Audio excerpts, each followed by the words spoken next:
जय हिंद दोस्तों, welcome to पथ सिविल सर्विसेज। और आज देखेंगे हम इंडियन ज्योग्राफी के नेक्स्ट 15 थ्री मार्कर और इसी के साथ हमारे ऑलमोस्ट जो आईएमपी थ्री मार्कर्स हैं वो लगभग हमारे यहाँ पे इस लेक्चर के साथ में कंप्लीट हो जाएंगे।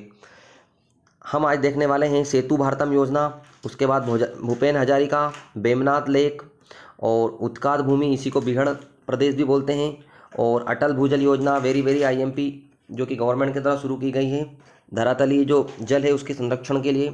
फिर उसके बाद प्लांटेशन एग्रीकल्चर, ट्रक फार्मिंग, शस्य गहनता, फसल चक्र, ले एग्रीकल्चर या ले कृषि, मालदा गेप, नुब्रा घाटी, खूनी नदी, उसके बाद दामोदर नदी घाटी प्रोजेक्ट, उसके बाद हरिश्चंद्र हिल्स। इस तरीके से इस 15 टॉपिक्स को आज हम लोग डिस्कस करने वाले हैं। So let's we start. पहला टॉपिक है हमारा सेतु भारतम योजना। देखिए, योजना के जो स्टार्टिंग की जाती है वो की जाती है 4 मार्च 2016 को। उद्देश्य क्या होता है, जो रेलवे क्रॉसिंग होती है उस पर जो होने वाली दुर्घटनाएं होती हैं उन पर रोक लगाना और जान माल की जो हानि होती है उसको क्या करना, रोकना। इसका जो लक्ष्य था वो 2019 तक सभी राष्ट्रीय राजमार्गों को रेलवे क्रॉसिंग से मुक्त बनाना था। ऑलमोस्ट हमने इसको बना लिया है, ठीक है। अभी भी इस पे कार्य चल रहा है, लेकिन इसमें कार्य क्या किया जाएगा, तो जितने भी ओवर ब्रिज वगैरह है, अंडर ब्रिज वगैरह, इनका निर्माण किया जाएगा ताकि जो ट्रेनें हैं इसके अंदर से या रोड के ऊपर से गुजर सकें, ठीक है। इस तरीके से ये योजना कार्य करेगी।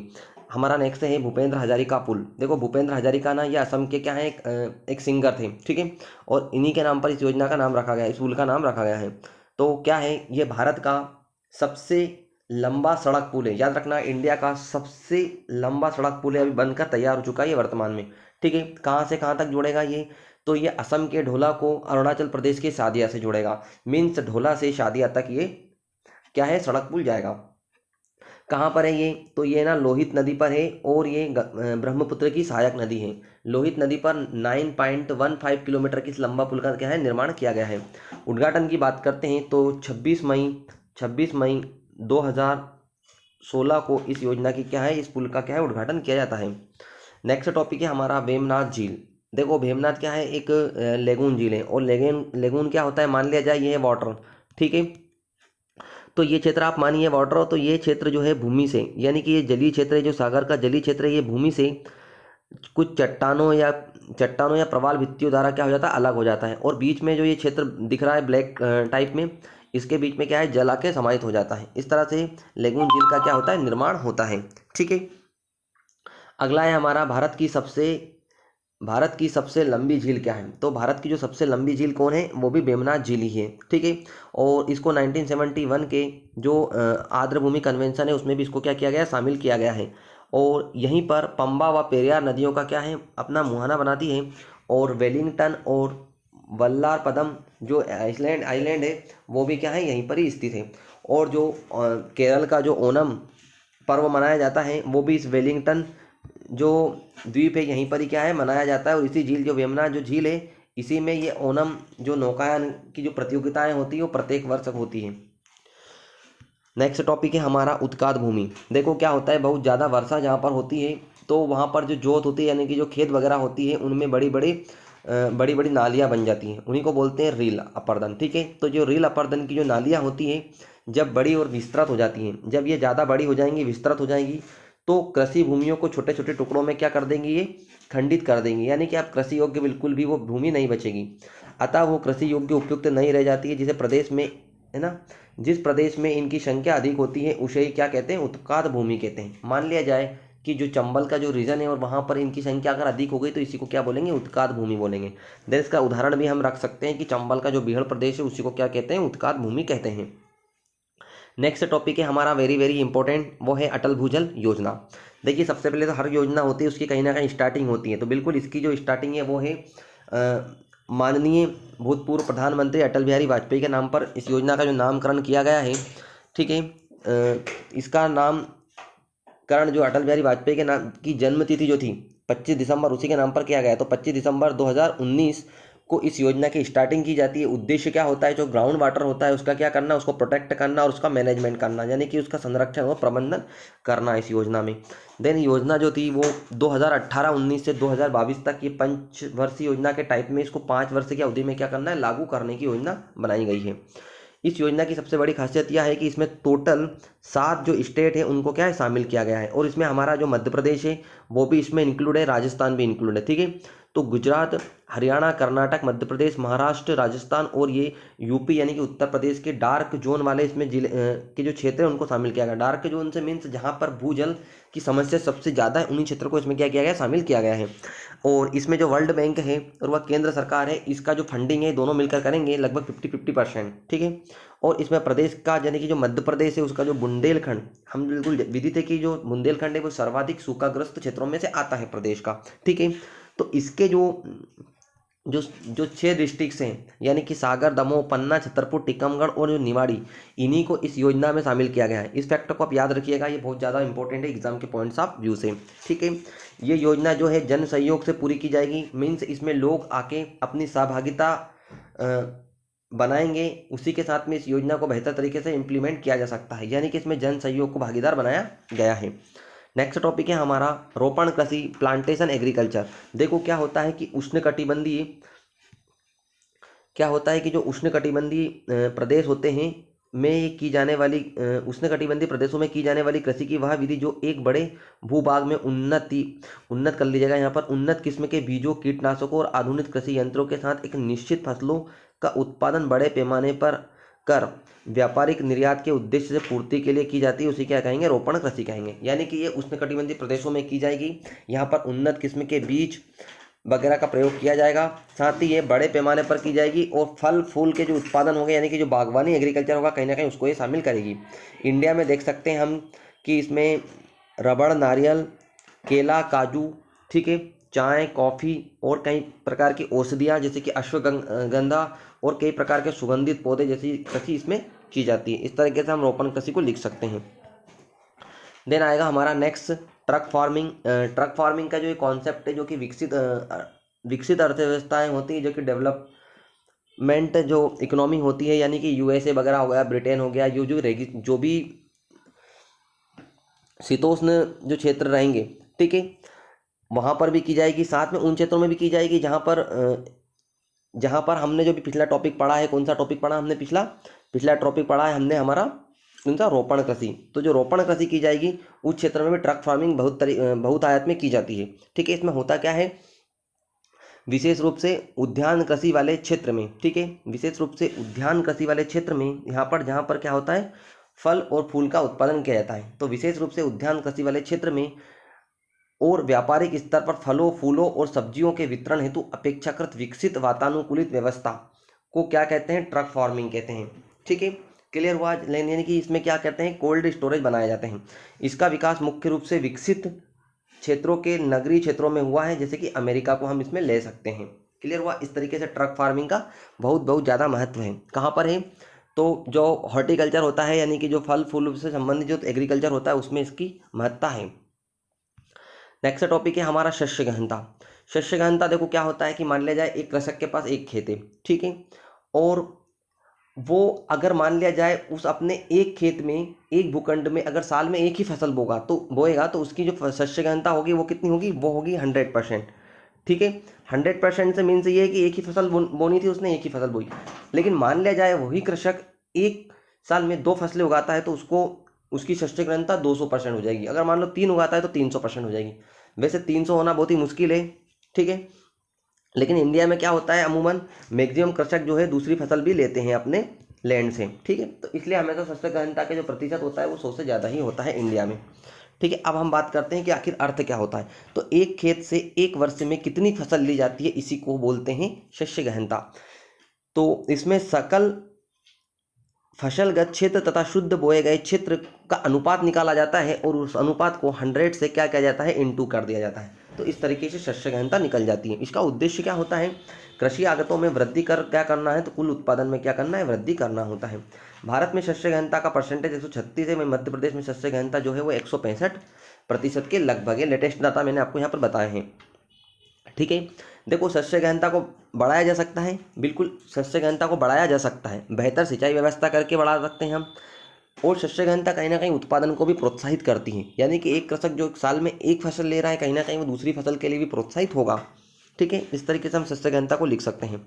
नेक्स्ट टॉपिक हुआ हमारा फसल चक्र।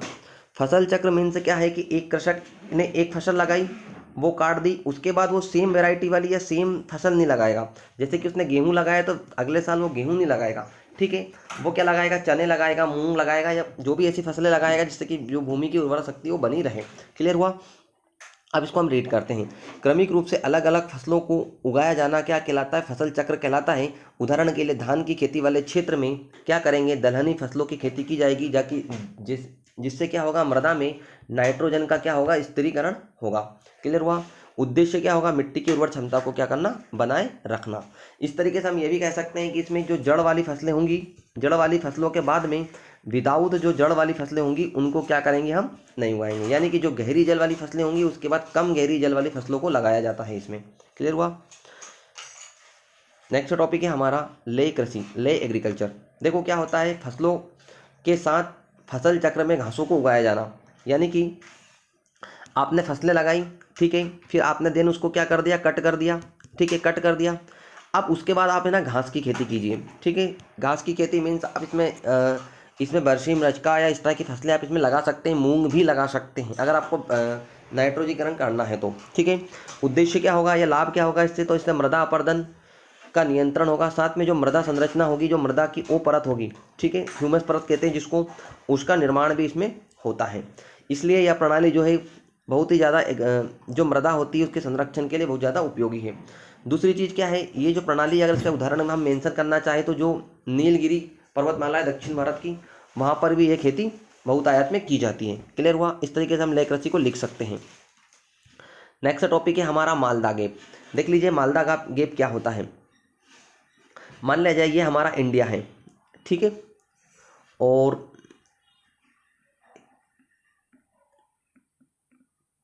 ठीक है, और ये है हमारा मेघालय का पठार। क्लियर हुआ। ये है हमारा मेघालय का पठार और ये है हमारा छोटा नागपुर का पठार।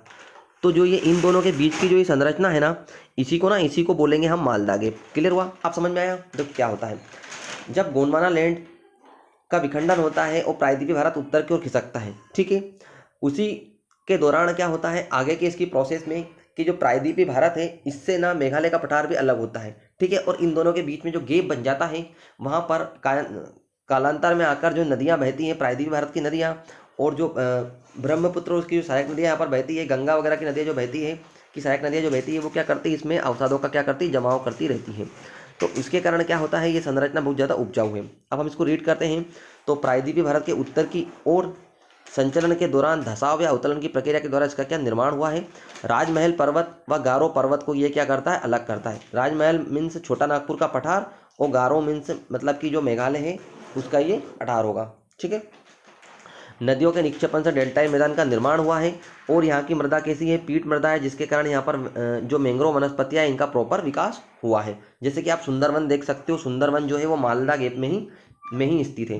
क्लियर हुआ। तो ये सुंदरवन है जो है मालवा गैप में ही स्थित है। यहाँ तक क्लियर हुआ। अब हम नेक्स्ट टॉपिक देखते हैं। हमारा नेक्स्ट टॉपिक है नुब्रा घाटी। नुब्रा घाटी एकदम फैक्चुअल इन्फॉर्मेशन है, इस टॉपिक में ऐसा कुछ है नहीं। नुब्रा घाटी एक 3 भुजाओं वाली घाटी है। क्लियर हुआ। कैसी है, 3 भुजाओं वाली घाटी है, यानी कि एक तरफ से खुली हुई है ये, जो लद्दाख घाटी के उत्तर पूर्व में स्थित है। तो जो लद्दाख घाटी है उसके कहाँ पर है ये इसके नॉर्थ ईस्ट में क्या है, ये स्थित है। क्लियर हुआ। यह नुब्रा और श्योक नदियों के संगम से बनती है। देखो जो नुब्रा नदी जो होता है ना, इसका जो उद्गम होता है वो कहाँ से होता है, सियाचिन ग्लेशियर से होता है। सियाचिन ग्लेशियर से नुब्रा नदी का उद्गम होता है और श्योक नदियों के संगम पर यह नुब्रा घाटी क्या है, स्थित है। और इसी को लद्दाख का बाग कहा जाता है। किसको कहा जाता है, लद्दाख का बाग, तो नुब्रा घाटी को कहा जाता है। वैसे देखा जाए तो इसका जो अर्थ होता है फूलों की घाटी होता है, लेकिन अगर आप इसको एग्जाम में मेंशन करते हैं तो ये थोड़ा रिस्की है, क्योंकि अगर एग्जामर ने ये समझ लिया कि फूलों की घाटी उत्तराखंड वाली घाटी की बात कर रहा है तो कहीं ना कहीं ये आपके लिए थोड़ा गलत हो जाएगा। लेकिन फिर भी याद रखिएगा, इसको फूलों की घाटी भी कहा जाता है, नुब्रा घाटी को। नेक्स्ट है हमारा खूनी रिवर, वेरी इंपॉर्टेंट। तो खूनी रिवर वही है जहाँ पर भारत के एक बहुत बड़े सबसे लंबे ब्रिज का निर्माण किया गया है, नदी पुल का निर्माण किया गया है, वही ये लोहित नदी है, ठीक है। तो लोहित नदी को ही क्या कहते हैं, खूनी नदी कहते हैं। इसका जो उद्गम होता है वो कहाँ से होता है, पूर्वी तिब्बत के जयालछू पर्वत श्रेणी थे। सिंपल से याद रखना, जयालछू यानी कि खून निकला और वो क्या हो गया, छू हो गया। तो सिंपल से याद रखना है कि जयालछू पर्वत श्रेणी से इसका क्या होता है, उद्गम होता है। अरुणाचल प्रदेश में 200 किलोमीटर तक तूफानी वेग से बहने के बाद, ठीक है, अरुणाचल प्रदेश में 200 किलोमीटर तक तूफानी वेग से बहने के बाद असम के मैदानी इलाकों में क्या करती है, प्रवेश करती है। इसका नाम जो है इन्हीं तूफानी और अशांत होने की विशेषताओं के कारण तथा आंशिक रूप से इसकी जो मिट्टी है वो रेड सॉइल होने की वजह से इसका नाम क्या पड़ा है, खूनी रिवर पड़ा है। और इसका जो मुहाना है वो क्या है, ब्रह्मपुत्र नदी में जाके मिल जाती है। क्लियर हुआ? इस तरीके से हम बताएंगे कि खूनी नदी कहाँ से निकलती है, क्यों इसको रेड रिवर कहते हैं, और उसके बाद ये इसका जो मुहाना है वो कहाँ बनाती है, यानी कि ब्रह्मपुत्र में बनाती है। इस तरीके से हम खूनी रिवर को लिख सकते हैं। नेक्स्ट टॉपिक है हमारा दामोदर नदी घाटी परियोजना। ठीक है, तो दामोदर नदी घाटी परियोजना ये स्वतंत्र भारत की पहली बहुउद्देशीय नदी घाटी परियोजना थी। इस चीज़ को आपको याद रखना है। और 1948 में इसकी स्टार्टिंग की जाती है, इसकी शुरुआत की जाती है। और अमेरिका की जो टेंसी नदी घाटी परियोजना है ये कहीं ना कहीं उससे प्रोत्साहित है, प्रेरित है। और ये भारत के 3 राज्य जो होते हैं, पश्चिम बंगाल, झारखंड, बिहार, इन तीनों की क्या है, ये संयुक्त योजना है। इन तीनों की ये कंबाइंड प्रोजेक्ट है। और इसकी हमें आखिर आवश्यकता क्यों पड़ी, तो जो दामोदर जो रिवर है पश्चिम बंगाल में बहती है, इसको पश्चिम बंगाल का क्या कहते हैं, शोक भी कहते हैं। तो उसमें जो बाढ़ आती है उसके कारण इसको शोक कहते हैं। तो उसी के जो बाढ़ नियंत्रण के लिए, सिंचाई के लिए और जल विद्युत जो उत्पादन है, इन उद्देश्यों के कारण इस दामोदर नदी घाटी परियोजना की क्या की जाती है, शुरुआत की जाती है। नेक्स्ट टॉपिक है हमारा हरिश्चंद्र हिल्स। ठीक है, तो हरिश्चंद्र हिल्स जो है ये महाराष्ट्र, पुणे के उत्तर में स्थित है। ठीक है, तो कहाँ स्थित है ये, तो महाराष्ट्र में पुणे के उत्तर में अवस्थित है ये हिल्स है। यानी कि जो पश्चिमी घाट है उसी का ये क्षेत्र है, यानी उसी के अंडर में ये आती है, हरिश्चंद्र हिल्स। क्लियर हुआ? और सह्याद्री पर्वतमाला का क्या है, ये भाग है। यानी कि वही सेम बात है, जो आप पश्चिमी घाट बोल लीजिए या सह्याद्री पर्वतमाला बोल लीजिए, तो उसी का ये भाग है। और गोदावरी व कृष्णा नदी के बीच में ये क्या करता है, जल विभाजक का कार्य करता है। उत्तर में गोदावरी नदी का अपवा तंत्र होगा, दक्षिण में कृष्णा नदी का अपवा तंत्र होगा। और ये है ना लावा से, यानी कि ज्वालामुखी प्रक्रियाओं से इन हिल्स का निर्माण हुआ है। यानी कि बेसाल्ट के फैलाव से या जमाव से क्या होता है, इन हिल्स का, इन पर्वतमालाओं का क्या होता है, निर्माण होता है। इस तरीके से हम इस क्वेश्चन को लिख सकते हैं। देखिए, हमारा जो इंडियन ज्योग्राफी का 3 मार्कर सीरीज है उसके लगभग हमने जो अच्छे अच्छे प्रश्न हैं वो हमने कर लिए हैं। कुछ और रिमेंस बचेंगे, वो हम स्टार्ट करने वाले हैं फिजिकल ज्योग्राफी। उसके बाद हम स्टार्ट करेंगे वर्ल्ड ज्योग्राफी। देन उसके बाद हम इसके जो कुछ और क्वेश्चन बच गए उनको कंप्लीट करेंगे। तो अब हमारा जो नेक्स्ट टॉपिक होगा वो हम स्टार्ट करने वाले हैं फिजिकल ज्योग्राफी से। ठीक है, तो आज का हमारा ये वीडियो लेक्चर यहीं पर एंड होता है। जुनून आपसे वो करवाता है जो आप नहीं कर सकते, हौसला आपसे वो करवाता है जो आप करना चाहते हैं, अनुभव आपसे वो करवाता है जो आपको करना चाहिए। तो जुनून, हौसला और अनुभव को अपने जीवन में उतारिए और आगे बढ़ते रहिए। Thank you so much. जय हिंद, जय भारत।